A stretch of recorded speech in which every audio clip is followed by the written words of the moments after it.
નમસ્કાર મિત્રો, આપ સૌનું હાર્દિક સ્વાગત છે.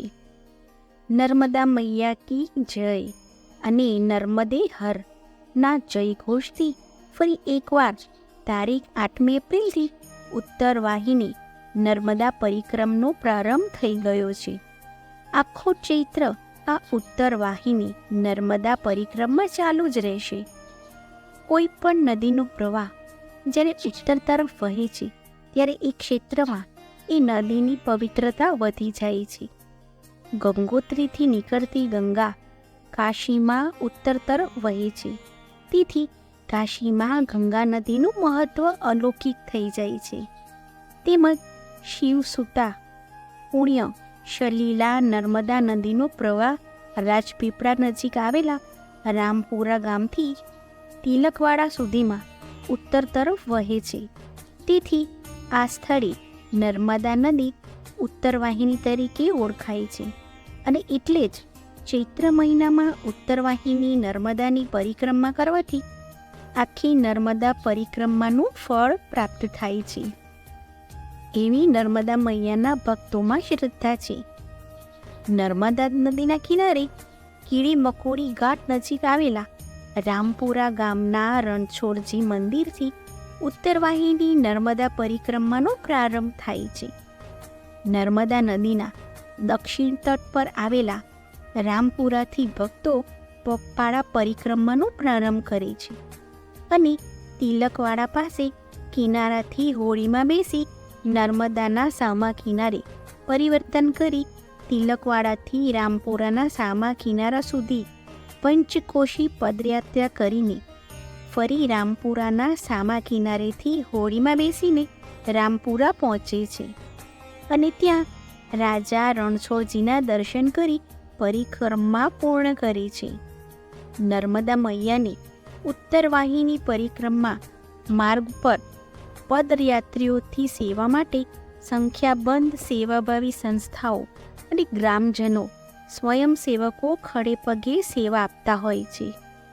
માં નર્મદા જ્યારે મધ્યપ્રદેશથી ગુજરાતમાં પ્રવેશ કરે છે ત્યાં કેવડિયા ખાતે નર્મદા નદી પર ડેમ બનાવવામાં આવ્યો છે.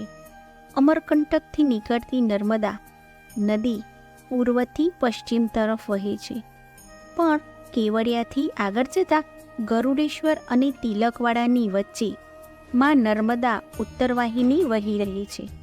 એટલે કે નર્મદા નદી ગરુડેશ્વરથી તિલકવાડા સુધી ઉત્તર દિશામાં વહી રહી છે. સમગ્ર વિશ્વમાં નર્મદા નદી એવી છે કે જેની પરિક્રમા કરવામાં આવે છે. કહેવામાં આવે છે કે ગંગા સ્નાને, યમુના પાને અને નર્મદા દર્શન માત્રથી પવિત્ર કરે છે. ત્યારે ત્યાં જ માં નર્મદા ઉત્તર વાહિની થાય છે. એટલે કે નાંદોદ તાલુકાના રામપુરા કીડી મકોડી ઘાટની ચૈત્ર માસની એકમથી ચૈત્ર માસની અમાસ સુધી એટલે કે 30 દિવસ આ પરિક્રમા કરવામાં આવે છે. આ પરિક્રમાની શરૂઆત થઈ ગઈ છે. મોટી સંખ્યામાં લોકો માં રેવાની પરિક્રમા કરવા માટે નીકળી પડ્યા છે. શું છે આ નાની પરિક્રમા અને મોટી પરિક્રમા? આ પરિક્રમાના રૂટની વાત કરીએ તો રામપુરા ગામથી આ પરિક્રમાની શરૂઆત કરવામાં આવે છે. રામપુરા, માંગરોળ, ગુવાર, તિલકવાડા અને રેંગણ વાસણ ગામ થઈને ફરી રામપુરા પહોંચીએ ત્યારે આ 19 કિલોમીટરની પરિક્રમા પૂર્ણ થઈ ગઈ ગણાય છે. જ્યારે મોટી પરિક્રમા એટલે કે અમરકંટકથી માં નર્મદાની પરિક્રમા શરૂ થતી હોય છે.